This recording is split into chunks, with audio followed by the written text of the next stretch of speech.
Ready Check Radio.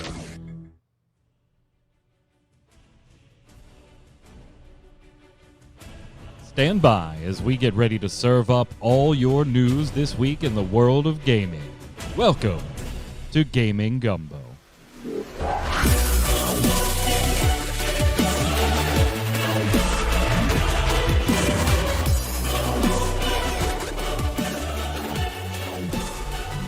Why, hello, Internet! And it's Saturday at 7 p.m. Eastern. That means here on twitch.tv/Ready Check Radio, it's time for Gaming Gumbo, your weekly gaming wrap-up. I'm your host, as always, Mike Byrne.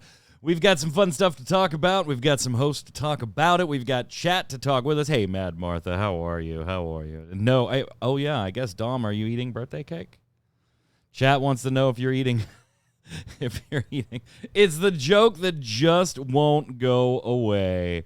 Hey, we hope you'll stay and stick around for an hour, chat games with us. Put your thoughts in the comments here on Ready Check Radio or on YouTube. If you get a second, stop by ReadyCheckRadio.com. You can check out all the old episodes of Gaming Gumbo, the Relic Grind, our Square Enix Final Fantasy XIV show, and even old episodes of Snowbound, which we leave up because someday the Blizzard show may come back. We don't know. We'll just have to see how they, fancy things up and, stop being douche nozzles.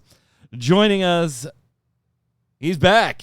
Look at him, resident artist of Ready Check Radio. There he is. It's Yod. How are you, sir? I go away for a month to take care of some stuff, and this is what I come back to. This is absolutely what you come back to. You got like new shiny stuff in the background. I do. What is I've that? got a new machine here. I'm going to attempt to learn Unreal 5 engine, and the poor old Surface here can't handle it. No. So we had to upgrade. We had to upgrade. Yes, quote. We right. had to upgrade. Right, so we've got It just so happens that this will go beast mode on every game I've wanted to play in the last 6 months, too. There is that. That's a side effect. That's not why I got it. I got it so that I could learn the Unreal Engine 5. Just so happens to have this lovely side effect, huh, Dom? What the hell happened to... Wait, this is not Tom? What the hell happened? That's not me. What happened to that is not me at all. What did you do? What did you do? No, it ended up being Torchwick's shot in Dom's solo shot. I fixed all the group shots and totally forgot to fix Dom's solo shot. Yeah, Gullible's written on the ceiling. There you go, buddy. We got you now. How are you? Pretty good. How about you? Yeah, I can't complain. I had a lovely day with the daughter. We went out. We went to sign in for extras in a Netflix movie, horror movie, and then we went and had lunch. Then we went to some clothing store that her and her mother like, and that was only a few $100s. Only. I mean, I will say, the game recommendations from last week. I was waiting for some notifications that you beat my score in BeatStar, but I didn't. We're gonna getting any of those. Yeah, we're gonna talk about that a little later because I actually do. I agree with you on a lot. I do enjoy the game, not enough to actually play it. I think I got to like level 4. Yeah. And I played each song that I have a rating on like maybe once or twice. I hate the monetization system in it. Oh yeah. I checked out. That's why I love the game. Don't spend it. You can play it without spending, but yeah. Yeah, but it is annoying. It's one of those games where they reward you with boxes, and then you have to click a box to open it, and there's a timer to open it, like 5 hours, 3 hours, hour and a half, 5 minutes, whatever. But if you have 3 locked boxes, you cannot play a song unless you spend cash gems to have unlimited play for 30 minutes or watch an ad at the beginning of every single song. And I was like, I'm out. The bright side of that is, though, once you unlock every song out of all the boxes, you get permanent unlimited play. So. Oh, yeah, that's all. Just unlock every song that's in the game. Everything. That's all. Yeah. You just got to unlock everything. Yeah. It's sad because I do love rhythm games. I did like that one.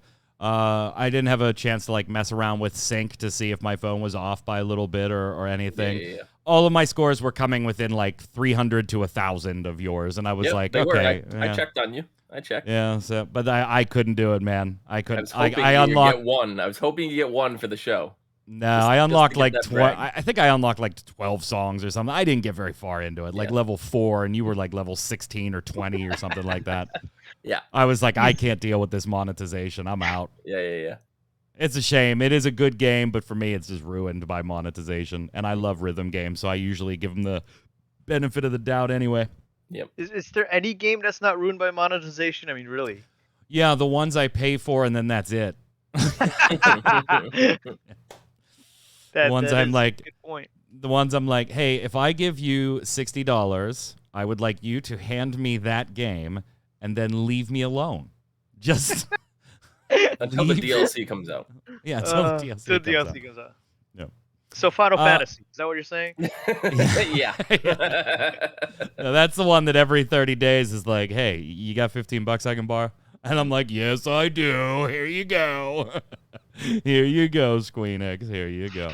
Hey, so it wasn't really like a super busy week in gaming, so I thought we'd take kind of this opportunity. We've often told like little stories about, you know, a favorite game or a game memory we have or something like that when we're talking about particular topics. Like when we talk about Zelda, Dom has this Zelda story to tell, you know, from his past and stuff. So I thought we'd take a little bit of time just to like maybe talk about us instead of just the games. But of course, in the context of gaming. But I don't want to do it like the way every channel does it. Like, yeah, okay, I'm going to ask your favorite game of all time.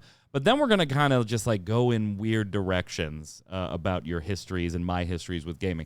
But before we do, we are getting rumor reports right now coming from Puck. The reporter's name is Dylan Byers. That EA, Electronic Arts, the company that just buys and buys and buys and closes and closes and closes, is now joining into the buying spree that is going on with Microsoft and Sony.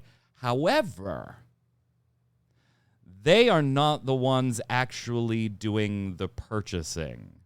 From no less than 4 sources, Dylan at Puck is reporting that EA is actually trying to sell itself and has talked and almost closed with NBC Universal, was almost bought by NBC Universal.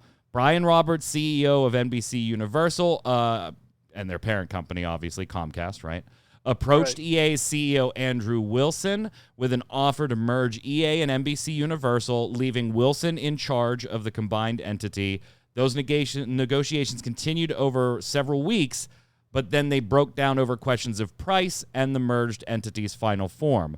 On top of that, EA has apparently also discussed the possibility of acquisitions with Disney, Apple, and Amazon. And the Disney talks in particular were really pointed at the EA Sports franchises and how they could synergize those with ESPN, which is an entity that Disney owns. So EA may want to be purchased. Initial gut reactions. I know this wasn't part of the show notes, but I felt like we had to add it in when it kind of broke last night. What do you think? Well, EA definitely needs to step their game up because they have not been making fantastic games. It's kind of like the Call of Duty syndrome. It's just the same game reskinned every year. So you're saying it's not in the game? No, it used to be. It used to be. They used to make the best games. I still have very fond memories of, you know, like NHL 96 on Sega Genesis and Super Nintendo. Oh, no, like, 95 is where it's at. 94, 94 and 95 are where it's at. Screw 96. Nah, I like 96. But yeah, they were good. I don't know. They need something. They need a big change because I feel like they don't know how to make games anymore. I mean, at minimum, Battlefield needs to pull a Call of Duty, right, and just take a year off. Yeah, Battlefield 2042 has just been an absolute train wreck from minute one. If these games, if they just stopped making yearly installments and just made like, here is MLB and they update it and they like even DLC or expansions every year, I would actually buy that, even though I'm not a huge baseball fan. If it's one game that will constantly be updated, I'm totally down for that. That's the model I think big sports yearly installments need to go. So maybe whatever company buys that will. I think you do have to. I think it's funny. First off, that there used to be an ESPN Sports series of games that competed with EA Sports games back on like the PlayStation 2 era. Like I remember playing hockey. Yeah, I remember playing hockey. It was the 2K series. I think 2K had partnered with ESPN for the presentational aspect. Of some of their PlayStation. Like I remember playing like the skills competition with ESPN overlays and presentation back on like PS2 or whatever. Fantastic stuff. And now like we come full circle and they almost ended up in bed back together with ESPN and EA together. I don't know, Yad, what do you think? Do you see, I mean, EA is a big purchase. It is a big company. You would need somebody big like a Disney, an Amazon, a Comcast/NBC Universal. I mean, you could get a Microsoft. I think that's a tough sell, particularly if the government allows the Activision Blizzard deal to go through. I don't think that they then can scoop through and grab EA. I think the feds might have a little problem at that point. That might be a little too much there. The Disney aspect of it, because they own ESPN and because of the massive sports game presence that EA has, I think might also be a governmental issue because of, the whole monopoly thing. And it looks like Yad froze. Yad, I mean, welcome back, Yad, right? Welcome I mean, back. that's it welcome wouldn't back, be Yad. It wouldn't be Gaming Gumbo without Yad freezing. He's absolutely frozen. I'm sure he'll join us. I do like the model that you're talking about, Dom. The thing that I think you have to take into consideration is, you release the 2020 game, and then 2021 it's roster updates, club changes, like stats, stuff like that. I do think there is a time, like maybe every 4 years or every 5 years, that you have to release a new core unit, simply because the technology, the graphics are changing. Yeah, I mean, on about a 4 to 7 year swing. Possibly, but like you look at games like Train Simulator, for example. How long has that been going on? And they do push out engine updates and stuff for it, and it's kind of like rebuilding the game from the ground up. But their DLC is what really makes them the money and really supports them. So if you kept releasing little $15 expansion packs here and there to update stadiums and rosters and teams and stuff like that, I think that would be able to cover the cost. Is he back? He's back. Okay, What's up, sir? I'm back. Okay, it seems like my internet took a dump there. All good. We figured you'd be back. We just finished up with the EA. Isn't Train Sim like 1K to get all the DLC? It's over that, Mad Martha. Yeah.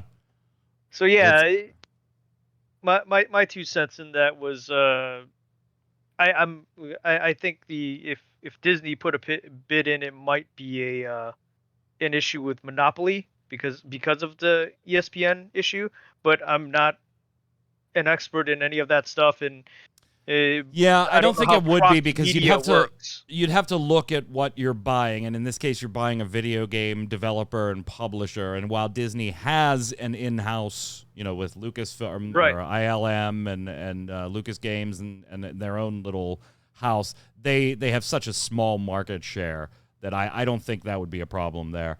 But apparently, the time has come and gone, and they were almost purchased by NBC Universal. I don't know. It's interesting. It's interesting. We kind of speculated on this show that maybe EA could get gobbled up, but we were like, it's going to have to be a big dog, and what big dog would it be? I could see Amazon. Well, apparently that time has come and gone, too. They were one of the people that were on the table, Disney, Amazon, and NBC Universal, and they had conversations with NBC Universal that just broke down price-wise, basically. Because Amazon's supposed to be doing that Mass Effect show. Right. Yeah. So. And all the Lord of the Rings stuff, too. Oh, yeah, Lord of the Rings stuff. You would think, because they've really been trying to get their foot into gaming, and it's just... that, too, yeah. Fell flat a little bit.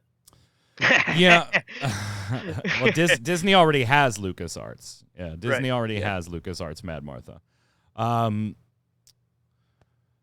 Metallica saying Tencent or Embracer. So Embracer's been on that buying spree lately, right? Right. Tencent has been on a buying spree for years. But Tencent, I would. That one would be tough. I don't know if you could get approvals to sell a company like EA to a Chinese company. Right. In total. Not wholesale. Like a Tencent right. seems to like to just like purchase pieces. Right. So that they can have a say in stuff, but not really run things, Yeah, and then I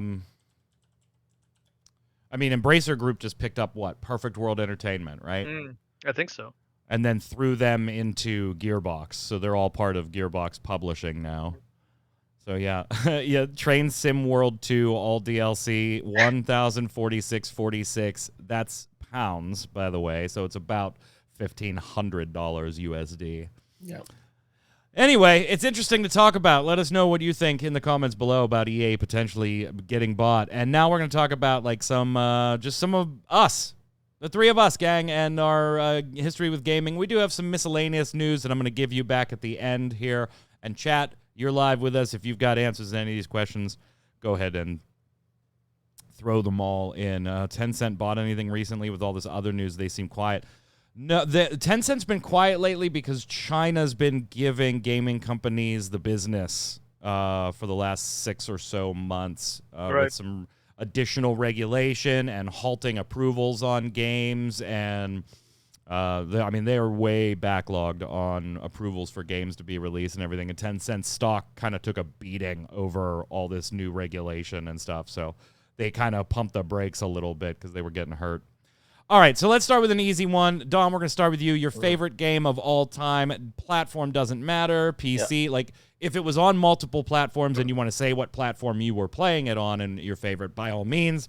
But doesn't matter. Just your favorite game of all time. And not one of those, if you could only play one game for the rest of your life, Dom, what would it... No.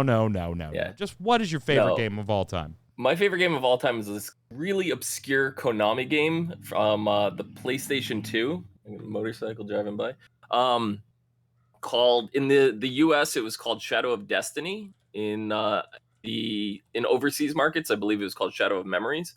It had Charles Martinet, the voice of Mario, as one of the voice actors in it, in probably a role that you would never be able to actually recognize him in if you did not know it was him.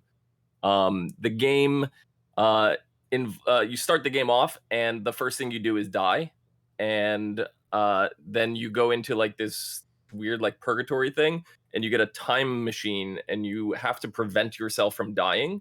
You have this little like digipad, and the whole game is you preventing your death. So you go back in time, you stop yourself from dying in that moment, only to die like 20 steps later. Some guy jumps out behind a tree, and it gets like so in depth that you end up like time traveling 200 years in the past to prevent the tree from being planted so they can't jump out and murder you. And it's actually really crazy. It's like you know how like Silent Hill and all of those have the multiple endings. It's one of those games that have A, B, C, D, E endings, and a lot of replayability. Very, very fun game.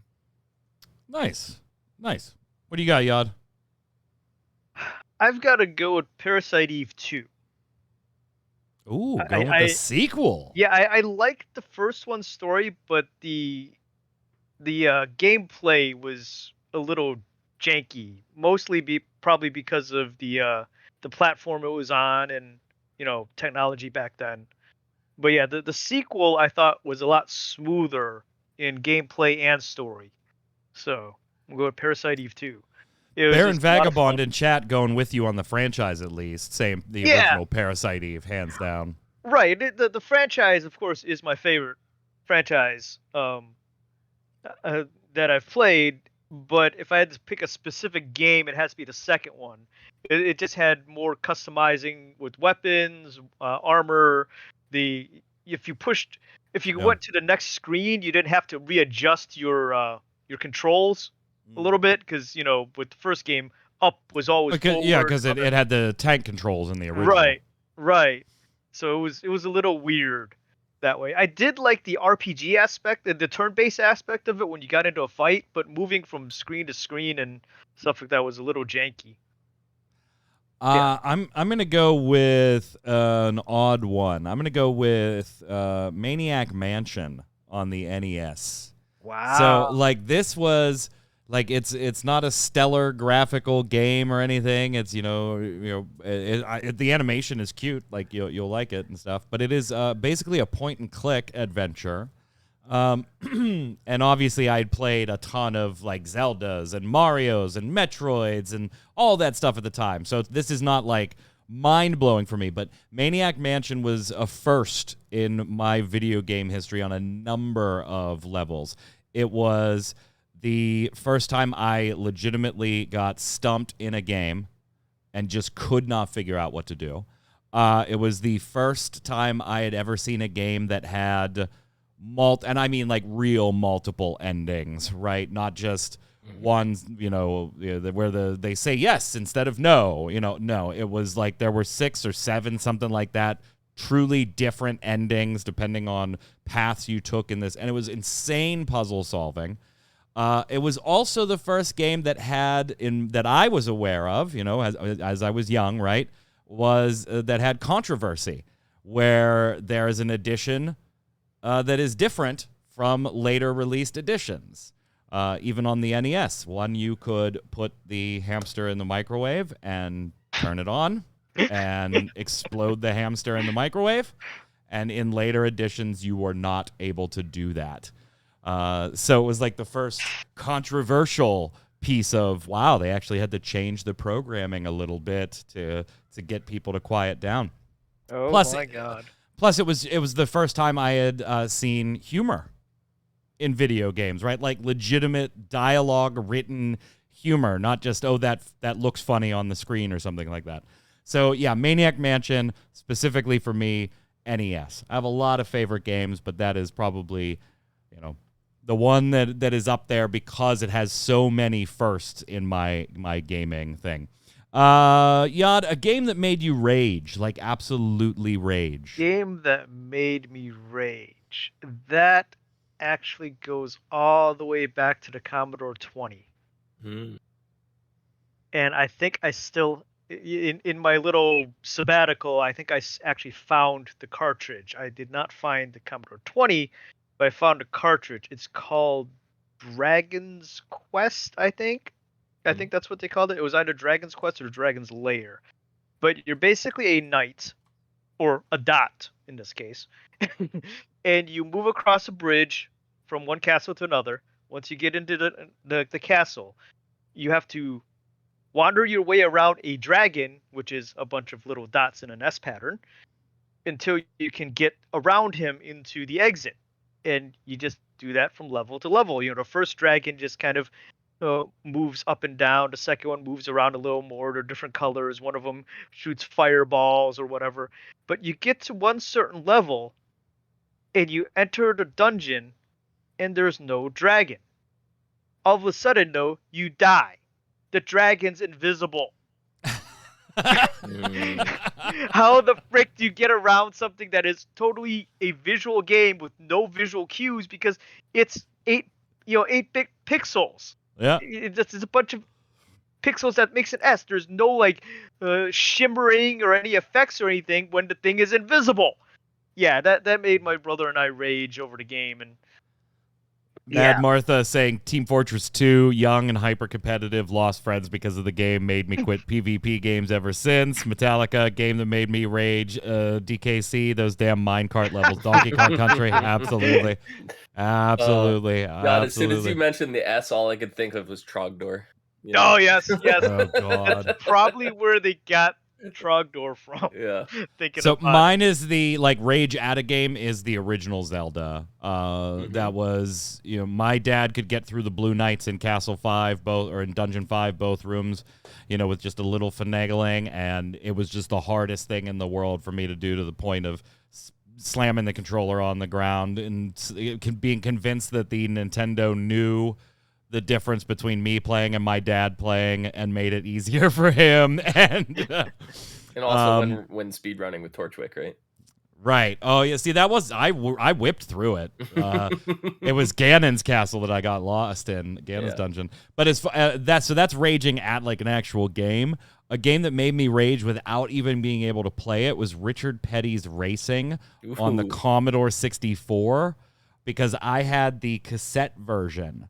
And if you know anything about the Commodore 64 and loading off of cassettes, you had about a 60-40 chance of it actually completing the load from those cassettes. And yeah, the number of times that mine failed was just astronomical. Go ahead, Dom. I'm actually pretty calm, cool, and collected when it comes to games. I don't really rage so hard, but the one that actually got me like frustrated, where I felt my blood boiling, but I didn't scream or break anything, or not that kind of rage, was Getting Over It with Bennett Foddy. There's nothing like falling from the top of the map all the way back to the beginning. That'll do it. I could see that, yeah. How about cry? You ever cry at a game, Dom? No. Not even like just a tear, just one. Like not bawling, just a little sentimental. Nothing's ever pulled. Well, I mean, you are cold-hearted. I am. So, I am. Y'all ever get emotional at a game? Mass Effect series. I can see that with you. That has such a special place in your heart. Yeah. A special place, and mine is so like generic too. Shed a little tear. I mean, I didn't bawl, but I did shed a little tear when the old Aerith died. Oh, spoilers! Oh, I wasn't ready for that. That was almost a rage in our household. That was almost a rage. Yeah. Fondest gaming related memory. So it doesn't actually have to be a game itself, but fondest gaming related memory. Mine is the year the Super Nintendo came out, getting that for Christmas. We had the Atari. Dom, did your lights just go out? No, I switched to a different. Oh, there you are. Dark screen. So. We got the NES from my grandmother, who actually sent it to my mother for her birthday. And so we had that. My dad had an Atari, a ColecoVision, and a television, and some Pong machines, because he was kind of an electronics collector. Gee, I wonder where I got it. So we had all that stuff. But the Super Nintendo was like my first system. Yes, we had an NES, but technically speaking, it was my mom's. The SNES was my first one. And growing up, like, we didn't have a lot of money, and yeah, it was Christmas, so, like, how do I word this? Like, I didn't know, could Santa build these types of things, right? Could Santa's elves buy the parts needed to make these types of things? I don't know. And we go through all the presents, my brother and I, and it's not there, and it's, that's just disappointing, but you got all this other stuff, right? I'm sure some of you have been there where you didn't get that one thing you were looking for, but then you're like, I can't really be an ass about it. Look at all this other shit sitting here. Turned out it was behind the couch. It was behind the couch wrapped up. Yeah. So that's my fondest gaming memory of opening my first video game system. It wasn't the first one I bought with my own money, but it was my first one, even though we had the other ones. What do you got, Yod? Playing Double Dribble with my brother. Double Dribble or Double Dragon? Double Dribble. Okay, because you often speak of playing Double Dragon with your brother. Yeah, we played Double Dragon a lot, but Double Dribble was special because that was one game I would make him rage. I would always pick the Chicago team, because they had the cities, but they didn't have the rights for the teams. So I'd pick the Chicago team, and I'd make, like, full court shots with one of their players. It got so bad once that he actually chased me out of his bedroom, because that's where the Nintendo was. It was in his bedroom, and chucked his deodorant after me out the door, and it zinged right across my head. I could feel it. Crashed in front of me. Another time, he got so angry, also chased me out of his room. He punched the wall in his room and broke through the drywall. For ages, he had one of those sports team pennants that you can get at stores and stuff like that, taped over the hole, and my parents had never known. Eventually, it got patched up, and it still doesn't look right to this day. So yeah, that's one of their fondest memories is playing double dribble with him. Metallica fan in chat says fondest gaming memory playing Aliens vs Predator 2 with my best friend as the Marine. It scared us shitless, but it was such a fun night. Rude33 going back and saying the ending of Crisis Core made me bawl my eyes out. Lol. Yeah, that's cool. That'll do it too. Crisis Core. What do you got, Dom? Fondest gaming memory? Now this is gonna sound really bad because when I tell you, it's kind of a horror story almost. But it's become like this thing that we all look back on with my family and kind of have a laugh now after the fact that it happened. But like me and my best friend, we are downstairs. We're playing N64. We're playing San Francisco Rush 2049. The two of us going back and forth. All of a sudden, we hear this blood-curdling scream, right? And then my mom is screaming on top of it. And then we're just like sitting there like frozen, looking at each other like, what is happening right now? And then about 5 minutes later, my mom yells down, we're leaving, we're going to the hospital, don't come upstairs. And I'm like, what the hell? Okay. So we hear the door close, and the first thing we do is go upstairs. Of course. You have to. After hearing all that commotion, my kitchen floor, we had a white linoleum floor. It is red. There's blood everywhere. Oh my god. There is handprint down one of the walls, like somebody smacked it and slid down, and it's just like I didn't know what the hell was going on. So like I go down and I open the porch, and there's a trail of blood going from the back porch down onto the patio through the grass. I'm following a trail of blood through grass. Like that's how much blood there is. When do we get to the video game part? Like, do you look at somebody and go, "Hey, this reminds me of Silent Hill 2"? No, I was gonna say, did he slip into Silent Hill? We were playing San Francisco Rush when this all happened. So like, this is what I think of when I think of this game now. Like, I can't not think of San Francisco Rush without this horror story coming to mind. And I get about half a mile down the street from my house. That's how much blood there was. And there's my brother's bicycle on the side of the street. His friend was on the back of his pegs and put his hands over his eyes and said, "Guess who?" While they're riding down the street, I guess my brother heard a car, swerved, ended up throwing himself over the handlebars and landing teeth first on the pavement. Right? So like God. I said, this is a horror story. It's not really something you would think of too fondly of, but it was just this whole crazy situation of this blood-curdling scream. It looks like a murder scene in my house. And the don't go upstairs, right? And then we go upstairs, and this is what we find, and we had to piece it all together. It was like a murder mystery almost. But my family all laughs. But now, fast forward, it's like, hey, remember that time we were playing San Francisco Rush and you busted your entire fucking mouth out? Oh my God, good times, good times. Just last week, before we came to before I came to do the podcast, and I was like, oh, is that a birthday party? Is that my brother's son's birthday party? Right, and it came up. We were talking about it, and we were laughing at it because it was so ridiculous. And my brother has always been like this super overly dramatic person, so he's like, "I'm dying," and that's why his handprints are all over the floor. But it was just it was so ridiculous because, me and my friend, we still talk about it. It's just we'll joke and be like, "You want to play San Francisco Rush?" And be like, "No, I don't want somebody to get murdered today." No, so. I'm gonna pass. I think I got a nap I gotta take. I told you it's a horror story, but we joke about it. It's one of those things where it's in the moment, it's not funny when it happened, right? Oh, but yeah. 10 years later, 20 years later, whatever, when you look back on it, you can laugh about it. So I don't know. My family's got a sick sense of humor, so.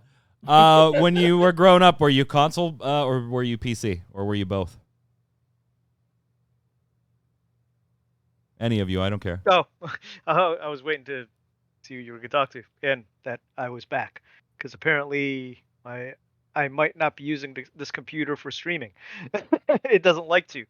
But growing up, we were console. We did not. Console. I did not have a steady access to any kind of computer until I went to college. So yeah. Dom. I had both. I think I was primarily more console though, but when I did play PC games, I would get frustrated because you had the dedicated phone line, and then somebody's calling the modem and disconnecting you. So, that kind of maybe fits under the rage category a little bit too. When you're like about to finish, a mission in X-wing and TIE Fighter, and then all of a sudden, like you get the phone call and it disconnects you, and then you got to start all over again. So we were kind of computer, like when we dabbled in it, because we had the Commodore 64, which I still have upstairs. My dad's old Commodore, it still works. But then it was console. We couldn't afford, computers, because they were not cheap. And then, like, just as I was finishing high school, we got a computer, but I didn't do a ton of gaming on it. So technically I had both, if you count the Commodore 64, but I was a console baby for a very long time. Very long time. Like, even into my 20s, because I was just used to it. You played video games on a console. Right. Right. Were you a Nintendo or a Genesis person, Dom? I was always a Nintendo, but I did want a Genesis, and I remember I have a similar story to your fondest gaming memory. Mine was a little frustrating because all I wanted was a Sega Genesis that year. I literally asked for nothing else. I said, I want a Sega Genesis. Opened my gifts, no Sega Genesis. My brother opened his gifts, no Sega Genesis. Kind of upset. And then I was like, all right, we usually went to my aunt's for Christmas. And then I was like, all right, well, I don't remember the game, but I had a game on Super Nintendo. I was like, I'm going to go play this until you guys are ready, because I was always the first one ready. I went downstairs to play it, and the Sega Genesis is hooked up to the TV where the Super Nintendo was. I was like, they got Santa me gotcha. Santa gotcha. Yeah. What about you, Yad? Were you Nintendo or were you Genesis? We started out with basic Nintendo, but when we upgraded, when everybody went, the next generation came out, we went Genesis. Then from there, it was college time, I believe, where we had an N64 and a PlayStation in our household. Eventually, we got a Dreamcast. I got a Dreamcast. I still have it. It's in this bookcase back over here somewhere in one of the holes. Still in the box, with 2 controllers, I believe. So, scattered all over the place with consoles. I never owned any Genesis, any Sega hardware until I started collecting video games stuff in my early 20s. I was Nintendo fanboy through and through, and then moved to PlayStation and Nintendo. Yep. And then I bought a Dreamcast. That was the first, the day it came out, that was the first Sega hardware I owned. No, I'd played Genesis, I'd played Sega CD, I'd played 32X, I'd played the Saturn. I just never owned any of them. They were always at friends' houses, and then I went back and picked them up as a collector. Yeah. First time a game totally amazed you. Like, you looked at a game, and for whatever reason, maybe it was the graphics, maybe it was the audio design, maybe it was the narrative storytelling. Like, the first time a game just absolutely, you said, wow, like, this is something special. Yeah, it's a video game, but, maybe this is even art. Like, something that just blew your mind, Dom.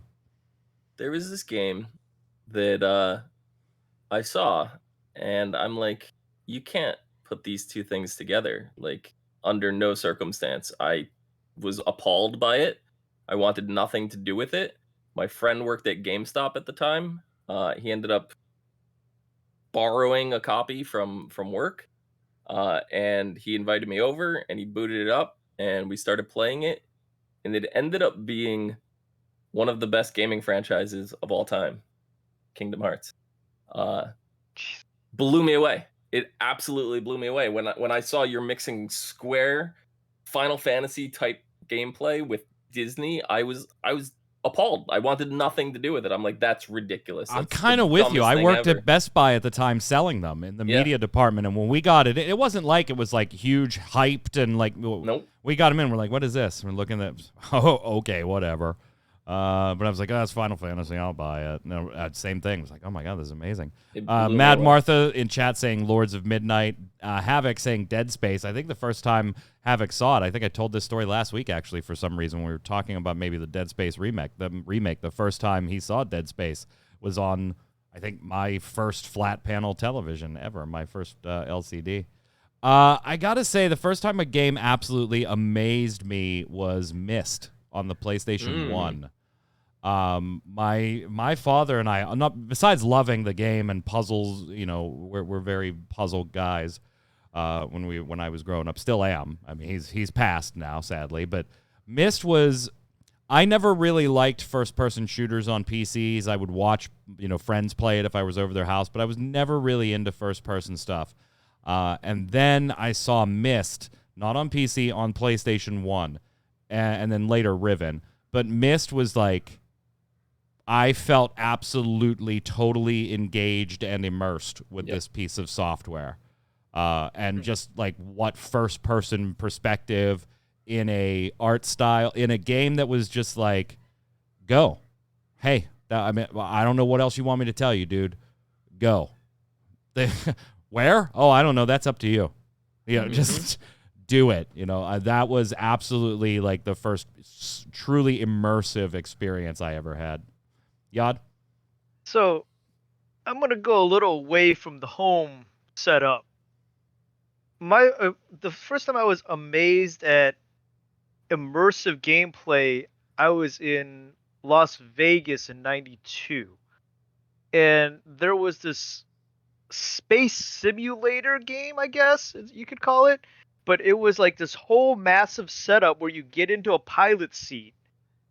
And it had this 3D effects going on. It was your classic early to mid 90s 3D effects where everything is panels and stuff like that. So it wasn't any amazing textures or anything. But the way the ship moved and how you had the controls and stuff, and the screen setup and the pod you were in was freaking amazing. It even had a little like exterior monitor where you could watch the person playing it, and something like that was just crazy to me at the time because do you guys remember? Yod, what you're saying is reminding me. Do you guys remember like those little minivans that used to be in shopping malls that you'd get in? They were totally blacked out, like there was no windows, nothing. And you would get in this minivan. Did they say free candy on the side? No, they did. It said free puppies. There was trying to drink here. You paid like $3 or $4, and they put like 6 or 7 people in them, and there were seatbelts, and they'd close the door and it was totally black. And then a screen would turn on at the front, and you were like on a roller coaster, and it was on hydraulics. So the whole minivan would like raise up and do different angles to follow this course. It was like the first like VR type thing I guess I had ever done in my life. Like besides Virtual Boy, right at that time. Somebody's got to. Havoc remembers. Havoc absolutely remembers because he was there with me when like my dad would be like, Dad, come on, listen, I don't have $6. Let's go. Come on. I've never seen it in a minivan set up in a parking lot. I said they looked like minivans. It wasn't in the parking lot either. It was in the mall. No. That's what I'm imagining here is like a van parked in the middle of the parking lot. That's exactly what I did too. Right. No, they looked like minivans on hydraulics inside the mall. In that case, yes, I remember that. I did go do one of those. Yeah, and like Havoc said, it was a roller coaster ride essentially, where you get to be on a roller coaster without being in a theme park because the hydraulics kind of made you. Feel exactly. Yeah. So Yod wants to know our favorite game adapted to other media. Favorite game easily that got adapted to other media. Yeah. Mortal Kombat, hands down. I'm gonna go with Resident Evil because it just hasn't been done well yet. I'm not gonna lie though. I totally binged the Paul Anderson ones in order. Oh yeah, just a week and a half ago. Like, did I steal your answer, Yod? No. I watched the Resident Evil ones a lot, but yeah, I am not, and as I said last week, I am not holding out a lot of hope for the Netflix live action. I am one. not The trailer either. looks like total butts. Oh shit! Metallica's right. Yeah. Oh, Castlevania from Yeah. Castlevania from on Netflix was just so freaking dope, man. Right. It was so good that even if you don't know Castlevania or like Castlevania, it is still worth watching. It was so good. Right. Yod, what's yours? Yours has got to be Mass Effect, right? Actually, no. Or Halo. The Mass Effect anime was interesting. The best adaptation, I think, is Castlevania. That is hands down one of the best adaptations. My guilty pleasure has to be the original Lara Croft movies with Angelina Jolie in it. All right. But I did recently watch all of Halo. The season recently ended. I can see why people don't like it, but I enjoyed it. I actually really enjoyed it. And Baron, you can hate on it all you want. You can hate on me for it, but I enjoyed it. Baron saying Dragon's Lair, then the Saturday morning cartoon. Yeah. Dragon's Do you remember Dungeons and Dragons? Those cartoons? Yes, I remember Dungeons the and movie. Dragons was good. Yeah, the movies. Yeah. Oh, you don't God. remember the cartoon? Oh God. The second one. You don't remember the direct to cartoon? video. Oh. I will say I'm very hopeful for The Last of Us. Yeah, we'll see. Yeah. Yeah. I'm hopeful. See, Mad Martha remembers the original D&D cartoons. Yeah, Hell the original yeah. D&D Hell cartoon yeah. was good. Zista wants to know, do you enjoy remakes? Do you enjoy remakes, Yad? Says the guy who couldn't wait for the Mass Effect one to come out.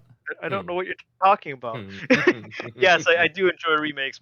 It's mostly the artist side of me, where I want to see these games in better graphics. Instead of the chibi Strife walking around where everybody just kind of shoves up into his butt so you can walk around the map, and you actually see the gameplay the way you would in your head. So yes, I do enjoy remakes. I'm hit and miss on them, Dom. I'm kind of like, I'll buy a remake. I've got no problem buying a remake. I do like seeing updated graphics, updated systems. But I mean, it's going to be for me, it's going to vary game by game. If it's well done, then and it's a game I'm nostalgic for, I'm all for it. If it's a game I really don't care about, I'm the guy that's like, why aren't you making something new? Oh, wait, you're making a remake of Final Fantasy 1. Oh, I'm totally in. I'm 100% in. I'm 100% in. It has to be done well, though. It has to be done well, though. Absolutely. None of that Warcraft 3 BS. Yeah. For me, it has to be more than just like updating the skins and the. Well, the see, you said remake and not remaster. Right. I'm the same way. Right. Like I would, if you're gonna do a remake, do a remake. Right. Yeah. I'm not all that keen on remasters because they feel like cash grab. Exactly. On my nostalgia, and I don't like that feeling. So for me, and I'm probably gonna get a lot of flack for this, but I think like the perfect example of a really well done remake is the Final Fantasy VII remake. Yes. That is a game that they did. I did a very good job. Want to play at all. I was like, this sounds terrible. Like, I don't want this. The original is so good. Don't touch it. And then I'm like, well, was it 7? though? I have to play it. It was. I did. I mean, there's a lot of nostalgia to it too, but it's just like the story, the music, everything. Like, like when you say, oh, the game ever make you cry? Mike said, that's the first one that made him, almost or possibly shed a tear. Yeah, I definitely shed a tear. Yeah. So it's like, how do you go back and recreate that? My dad was flabbergasted when that happened. Like, it was the first video game we had ever seen where a main character was killed by the bad guy. Yeah.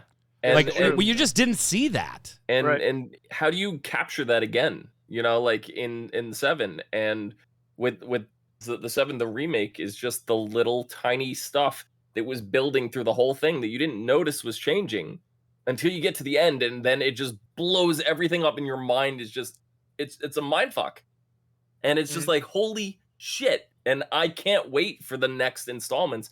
And I was so against them doing, they're splitting it up. Like, why? Like, that's dumb. And it's like, this was the most ingenious move they've ever had. Like the way they did it, I'm blown away by it. I'm so happy it ended up being the way it is. Metallica fan saying, what do you think about the rumored Last of Us remake? Magic Man seems a bit soon for me. I agree. I 100% agree with that. I think that's way too soon. Metallica fan also saying the Resident Evil 2 remake was great. The 2 remake was great. The 1 remake was great too. The 3 not so much. Not so much. Torchwick saying, I like remasters when it's for the sake of bringing it to a new generation of consoles. This is a great point. I.e. a PS2 game receiving a remaster that brings it to the PlayStation 3 or PlayStation 4 or PlayStation 5. I very much agree on stuff like that. Like, so obviously, like, Torchwick is in a very... Torchwick is in a very, like, special spot, right? His dad's... I'm a video game system and game collector, and that's a very privileged spot for him to be in, because when I'm like, oh, back on the Super Nintendo they did this, and it's like, okay, we'll just, you know what, shut up here, let's just pull it out, we'll throw it in and you can take a look at it.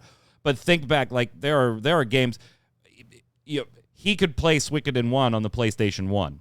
How many other people can do that right now? Like, without having to go spend $80 or $100 on a working PlayStation 1 and then hundreds of dollars for a copy of that game. Your option comes down to pirate it or spend a fortune to not play to try and play it. I like when remasters fill that gap, particularly for companies that are very, very poor at game preservation. Yeah. Or what about the one thing that everybody wants? They want all of the Zeldas on one console. Right. All of them. I was going to say, to be able to play Parasite Eve again? Huh? We're getting images in. We're getting images in. What do we have here? Let me pull this up here. For those of you that have no idea what I am talking about. These are what I'm talking about. Thank you, Havoc, for sending that over. These were the minivans in the mall that would take you on a roller coaster ride. Gotcha. Yes. I see where it says free puppies. Yeah, it's on that little white plaque on the front window. Free puppies. Right. Free puppies. Absolutely. Free puppies. Are older games and consoles still of interest? Yad wants to know. I mean, I could kind of really... Easy question for me. Yes, I have like 40 video game systems in this house and over 3,000 plus games at this point. I don't even know what the count is anymore. I stopped counting. Yes, they absolutely are to me, not only because they all hold different nostalgia bits for me or favorite games for me, but because I am very big on the history of the tech and what came and who did what and stuff like that. So, yes, for me. Yeah, Dom? There's a lot of projects and stuff that I've seen where there's like I forget what it's called, but it's a company that's putting out like the Atari, the console where it hooks through HDMI and you could put all your old cartridges in and stuff like that. I want more companies to do that because I would love to not have to modify my existing consoles and be able to just plug new console or old consoles remade to retrofit to HDMI so we could still play with our old software. But yeah, I'm absolutely still in love with all the old games and consoles, and I wish it was just easier to do. Right, because the old consoles are mostly coax. Mm-hmm. I mean, or AV, yeah. Yep. Yeah, AV. So an adapter for that would be a pretty good moneymaker, I would think. Mm-hmm. They got them. They got them. But the problem is sometimes they aren't all that great. Right. That's the other problem is Nintendo to release it. Yeah. Just here's Nintendo HDMI, original Nintendo HDMI. Right. Yeah, and buy it exactly. Right yeah, and then you still have the problem because like if Nintendo did that, you're in a good spot. But when you do like the conversion stuff, Yad, when you use a converter for an RF cable or a standard like AV cable, back when it was just like audio one, there was no left right. It was just yellow and white video and audio. Here you go. A lot of those systems they just don't function right on high resolution flat panel TVs. Like you have to have a CRT for a lot of those. If you go back and try and play your light gun games, they will not work at all. Correct. On an LCD TV at all. No matter what you have hooked them up on. yeah, you'll notice input lag and delay and stuff like that when you try to play like an original Nintendo through AV into your LCD or plasma or whatever TV you have, OLED. You'll notice like you need Nintendo to make their own with HDMI because then they can inherently build the lag fix, the delay into what the system's doing. So yeah, you always got to keep a CRT nearby. Always got to keep a CRT nearby. Or you get stuck with like a Retron that like your cartridges in the system and actually destroys the pins, and it's like yeah. Yeah, because my Retron has not done that. Some of them, some of the wider cartridges, like DuckTales. I've heard a lot of DuckTale cartridge, or was it DuckTales 2? Gets stuck in the console a lot. Yeah, you don't want that. Everybody in chat basically saying, old games still matter. Older games and consoles still matter. And finally, before we hit a couple news pieces and call it a day, Dom wants to know our favorite multiplayer game of all time. What do you got, Yad? GoldenEye. I knew you were going to say that. GoldenEye. I knew you were going to say that. I mean, it's either that or Perfect Dark, which was, the spiritual. Well, if those are the two, you got to go GoldenEye. GoldenEye was the better of the two. Multiplayer.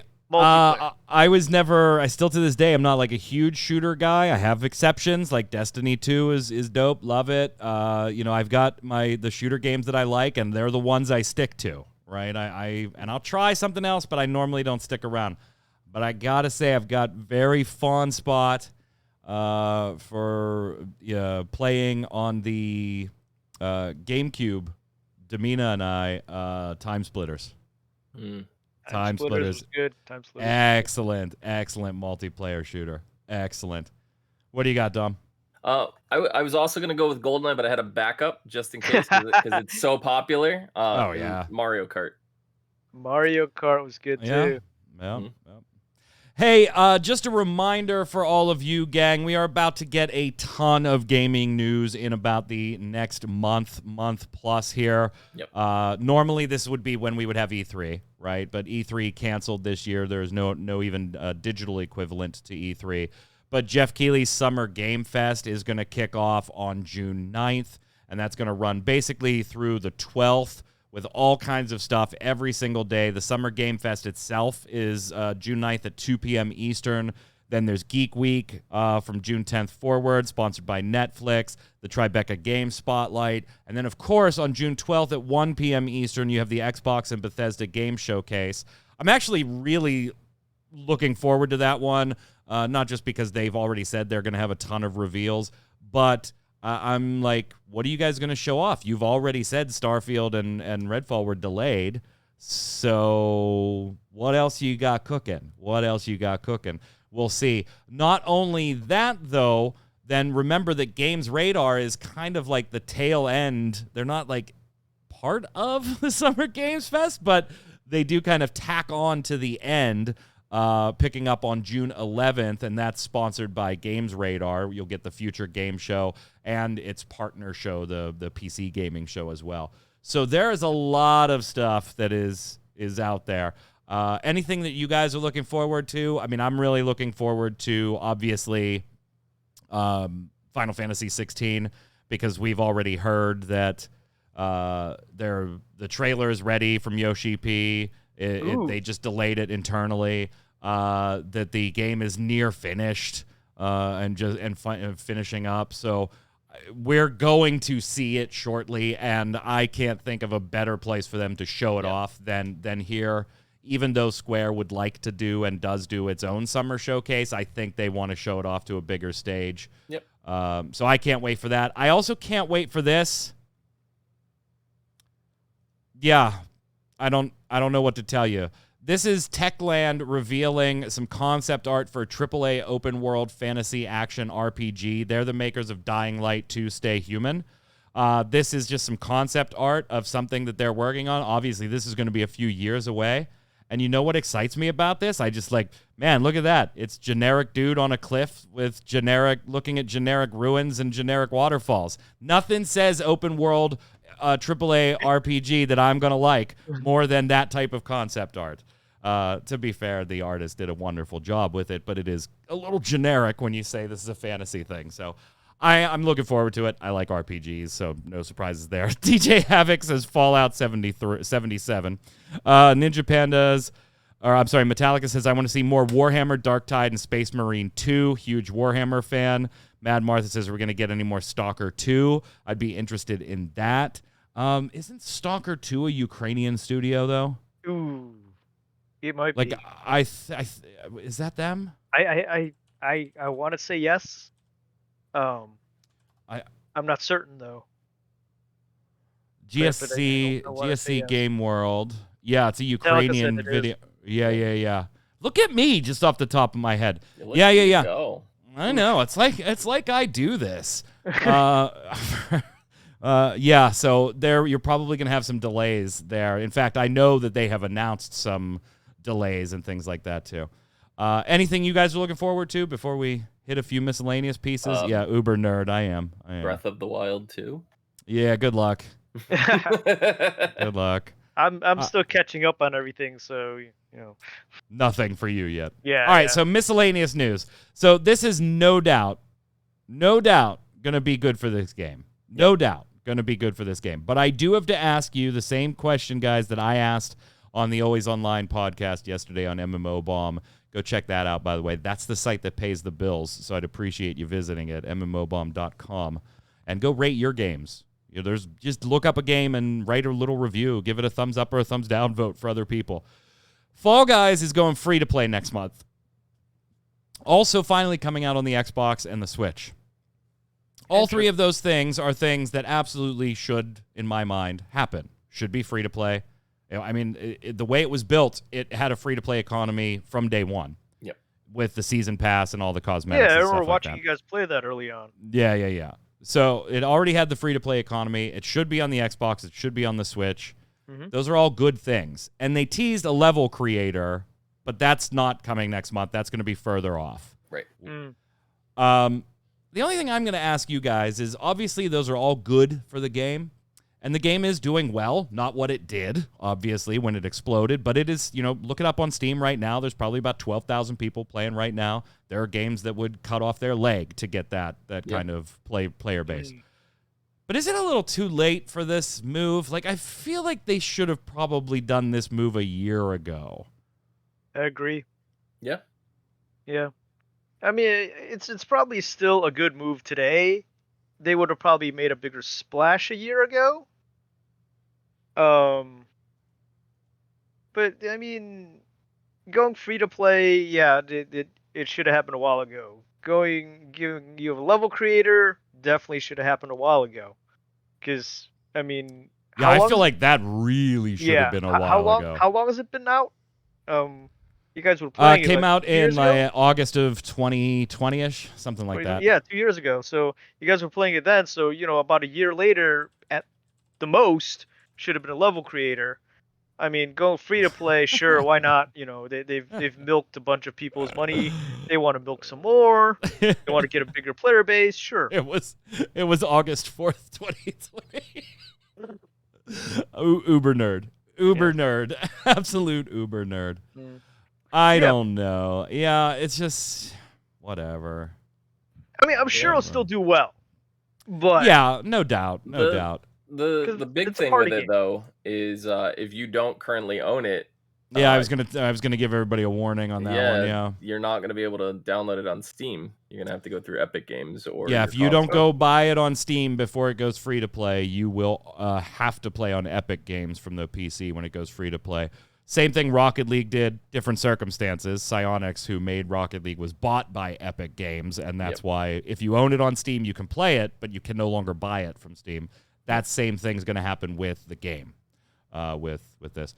Hey, Norman Reedus maybe kind of spilled the beans that there is a Death Stranding 2 in development. Not surprised, obviously. It sold like more than 5 million copies, and that's before the director's cut that just recently came out, so kind of makes sense. But an image of Reedus' Death Stranding character Sam was recently added to the PlayStation's website banner. We talked about that on this show. And he said in a Leo Edit interview that it took maybe 2 or 3 years to finish the motion capture for the original Death Stranding. So Death Stranding 2 might not be here anytime soon if work is just beginning now. It was a huge thing, so we just started part 2 of that. And I'm sure Kojima was like, you son of a bitch. Wait till we have something solid. You son of a bee. You son of a bee.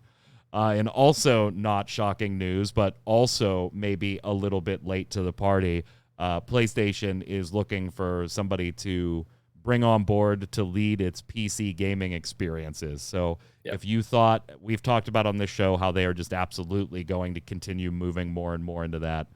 Yep. Here they are. Yep.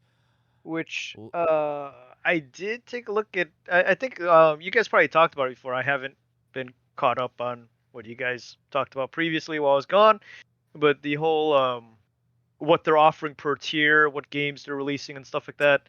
Yeah. We did a show on that. Yeah, nothing's really caught my eye yet. Yep. I'm just gonna continue with my standard what I already had. Yeah, same. So. Yeah. I actually heard a rumor, and I don't know how true this is. I need to look into this, so don't quote me on this. But if you have like a year of basic PlayStation Plus, and I heard if you have like 1 month of the high tier going into when it crosses over, it puts you at a full year of the high tier. Huh. It basically carries over like whatever your longest subscription is and gives you the full thing. So don't quote me on it. That's what I've heard. I don't Mine know unfortunately renewed in March, so I'm boned. Yeah, I'm saying if you don't have the highest tier, if you buy 1 month of it before it crosses over and you have a full year of the low tier, you'll get a full year of the high tier. Don't care enough. Don't care enough. Yeah, me neither. What do you got here, Dom? What's this last thing you want us to talk about? What is this? Oh my God. This is absolutely insane. Did you see this? Like, so I read it, and there's a lot of we're not sure on it, right. but it is an interesting read. Yeah. So basically, you have this person on their lunch break at work, on their own personal private computer, not their work laptop, but on their own personal computer, playing some games and stuff in their spare time, and got yelled at by their boss for playing games during their lunch break. Like, what? Qualifier, the employee is work from home. Yeah. So they're working on their work computer. They go out on break. They play on their PC. And presumably come back on time from break. Like, there's a lot of okay, we need some more details in this story right now, and hopefully we'll get more. But he's alleging that he received an official verbal warning for this, and more importantly, how'd you know? Right. Now there is software on their computer because he is a home worker for a call center.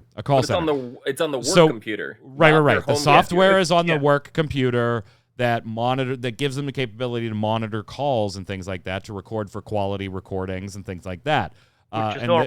Which is totally normal. But if the employee was punched out for break and had everything shut down for break like it's supposed to be correctly, then in theory, their work computer should not be able to monitor them in any capacity. So, like, what else has it caught you doing? I don't know, dude. It's your desk. I don't want to talk about it. Let's go do games of the week.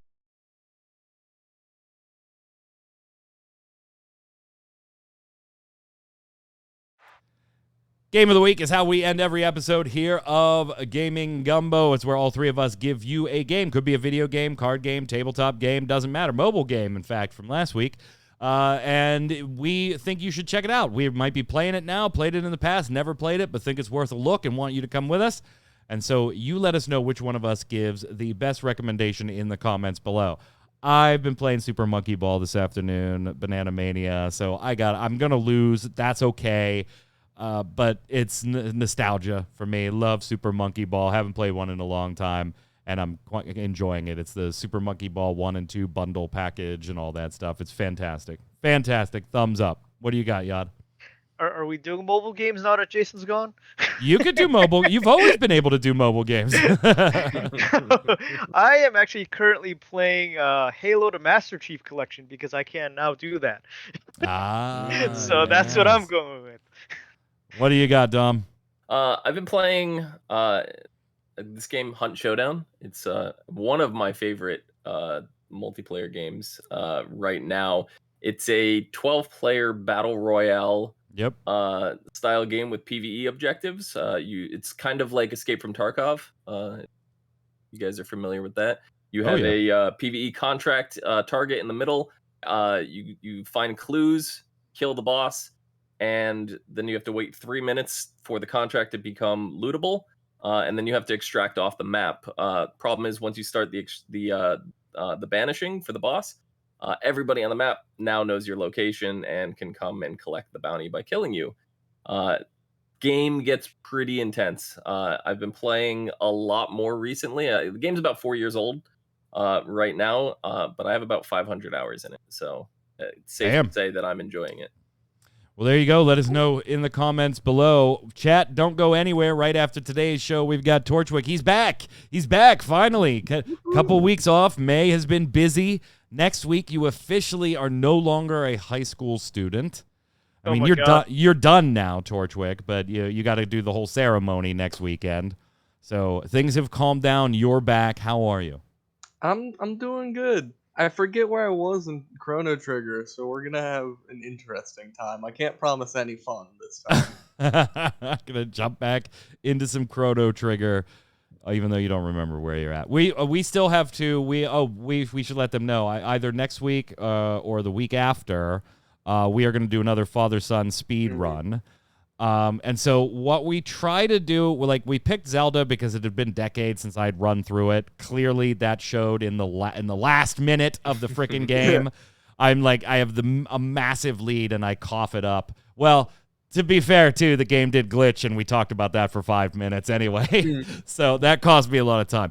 Anyway, so we picked the games that he doesn't watch, because him and I do watch a lot of speed running, right? That neither of us knows speed running strats. He's maybe never played a lot, and if I played a lot, I don't remember them because it's been so long ago. So what was the game you picked a couple of weeks ago when we were talking after the stream? What are we speed running against each other? So we're going to be going for Super Mario World, but Star Road. You're not allowed to Star Road. Yeah, we took Star Road out. You have to beat all main castles, all the Koopa kids.